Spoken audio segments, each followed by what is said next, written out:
কে কেমন আছেন? আশা করি সকলেই ভালো আছেন। অনুমানের রান্নার পক্ষ থেকে আপনাদের সবাইকে শুভেচ্ছা ও সুস্বাগতম। আজ আমি আপনাদের জন্যে নিয়ে আসলাম টক ঝাল জলপাইয়ের মিষ্টি আচার। এই আচারটা আপনারা ১ বছর পর্যন্ত সংরক্ষণ করে রাখতে পারবেন। খেতেও কিন্তু এটা দারুণ সুস্বাদু। জলপাইয়ের আচার বানানোর জন্যে আমি একটা আচারের মশলা তৈরি করে নেব।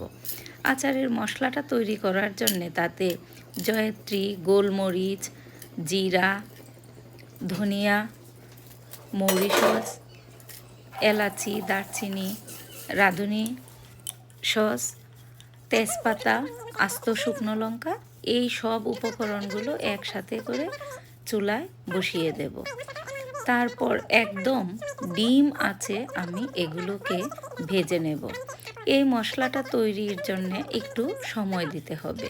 তাড়াহুড়ো করে আগুন বাড়িয়ে দিয়ে এই মশলাটা যদি আপনারা তৈরি করেন তাহলে মশলাটা উপরে ভাজা হবে, ভেতরগুলা ভাজা হবে না এবং তিতাও লাগবে। তাই একটু সময় নিয়ে মশলাটাকে এভাবে ভেজে নেবেন। দেখতেই পাচ্ছেন মশলার রং পরিবর্তন হয়ে গিয়েছে। এবার এই মশলাটাকে ঠান্ডা করে এরকম আধা ভাঙা করে নিয়ে নেব। এবার আচার তৈরির পালা।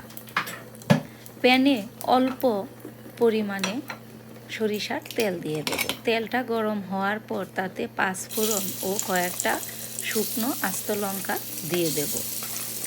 তারপর ফোড়ন থেকে যখন সুগন্ধ বেরোতে শুরু করবে তখন আমি তার মাঝে জলপাই দিয়ে দেব।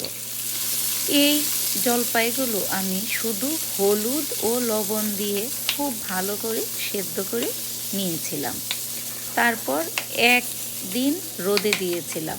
আপনাদের যদি কারো রোদে দিতে সমস্যা থাকে তাহলে ফ্যানের নিচে ২-৩ ঘন্টা বিছিয়ে রেখে পানিটা শুকিয়ে নিয়েও তারপর এই আচারটা বানাতে পারবেন। আমি চামিচ দিয়ে এই জলপাইগুলোকে ভেঙে দিচ্ছি, তাহলে এই আচারটা খেতে বেশি সুস্বাদু হয়। হলুদ গুঁড়ো, মরিচ গুঁড়ো, পরিমাণ মতো লবণ, জিরার গুঁড়ো ও সামান্য আচারের গুঁড়ো দিয়ে আমি জলপাইয়ের সাথে মশলাগুলোকে এভাবে মিশিয়ে দেব। চুলার আঁচটা কিন্তু মাঝারি থেকেও একটু কম আছে।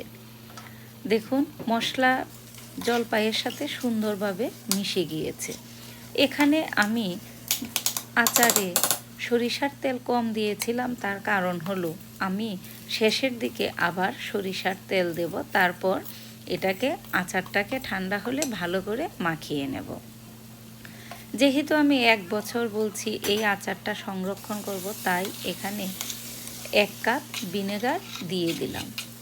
ভিনেগার দিয়ে এবার আমি গুড় দিব। আপনারা যে যতটুকু মিষ্টি খেতে পছন্দ করেন সেই অনুযায়ী মিষ্টির পরিমাণটা দিবেন।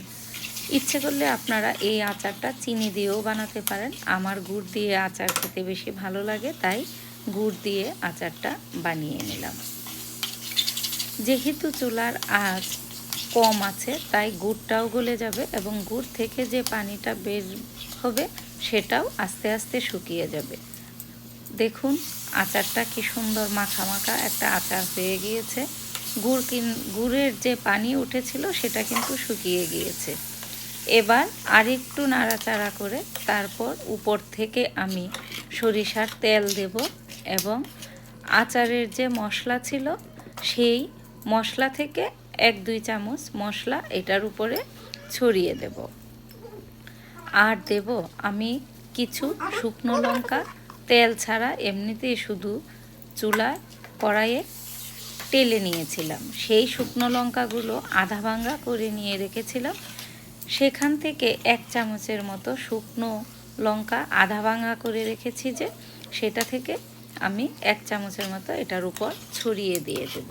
এই দেখুন আচারের মশলাটা দিয়ে দিলাম, তারপরে এই যে শুকনো লঙ্কার আধা ভাঙা গুঁড়াটাও দিয়ে দিলাম, আর উপর থেকে তেল ছড়িয়ে দিয়ে আমি আচারটাকে ঠান্ডা করে নেব। আচারটা এরকম ঠান্ডা হয়ে আর একটু জমে যাবে। সরিষার তেল দিয়ে তারপর আচারটাকে আমি একটু হাত দিয়ে মাখিয়ে নিয়ে পরের দিন এটাকে রোদে দেব। আপনাদের যদি রোদে দিতে সমস্যা হয়